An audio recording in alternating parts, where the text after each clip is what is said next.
Now, this is a very important topic, that is disaster recovery. So, what is disaster recovery? It is like a break glass in emergency plan for your digital life. It's the process of getting a computer, data, and businesses operations back online after major disaster like cyber attacks, hardware failure, or natural calamities. A good disaster recovery plan, that is DR plan, includes number one, backup. That means it copies all data stored safely, like in cloud or external drive. Secondly, recovery steps like clear instruction to restore the system fast. And number three, emergency tools like bootable USB drive to restart the crashed PCs. For businesses, DR means having backup servers ready to take over if the main one fails. For personal use, it's about saving family photos, documents, and device settings so you don't lose them forever. Key differences from regular backups. DR focuses on speed and full system restoration, not just files. It's tested regularly through disaster drills to ensure it works when needed.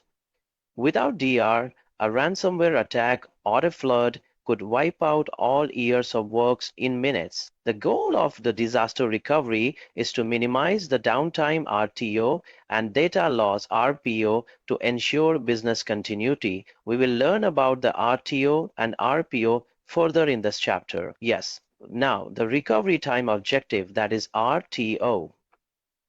RTO is setting an alarm for how fast you need to recover after a disaster. It measures the maximum time your businesses can afford to be offline before system must be up and running again.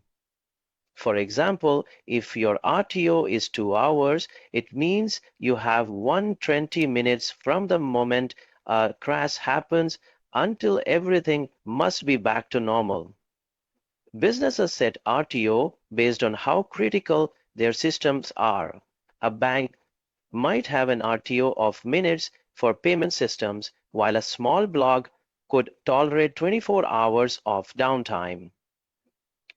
Achieving a low RPO requires expensive solutions like backup servers ready to take over instantly. RPO is about how much data you can afford to lose. It means the maximum age of backup you will accept after a disaster.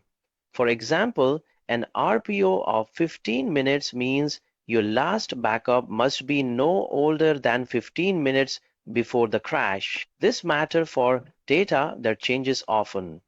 A stock trading application might need an RPO of seconds, while a weekly newsletter could use 24 hours. Lower RPO required frequent backups, like real-time cloud synchronizing, which cost more. Okay, now we'll understand about the failover, failback. Failover is like having a spare tire that automatically kicks in when your main one bursts. It's a process where a backup system, like a secondary server or cloud services, instantly takes over when the primary system fails due to crashes, cyber attacks, or power outages. For example, if a hospital's main patient database server crashes, a failover system ensures doctors can still access records without interruption. The switch happens within seconds or minutes, depending on the setup, and keeps businesses running smoothly during the emergencies. Companies use failover solutions to meet strict recover time objectives, that is RTO, and avoid costly downtimes. Common tools include load balancers and redundant servers. Now, failback. Failback is the return to normal step after a disaster is fixed. Once the primary system is repaired, data and operations shift back from the backup to the original system.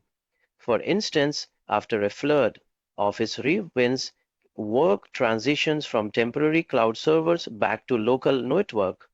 These processes must be carefully planned to avoid the data loss or service disruptions. Failback ensure that the primary system, which is often more powerful or secure, resumes its role without hiccups. It's like moving back to your house after post-fire repairs, but first checking that everything works perfectly. Automated tools help synchronize data between systems during failback to prevent the inconsistencies. So that's all for this module. We'll come up with the new module next time. Till then, thank you and have a great day.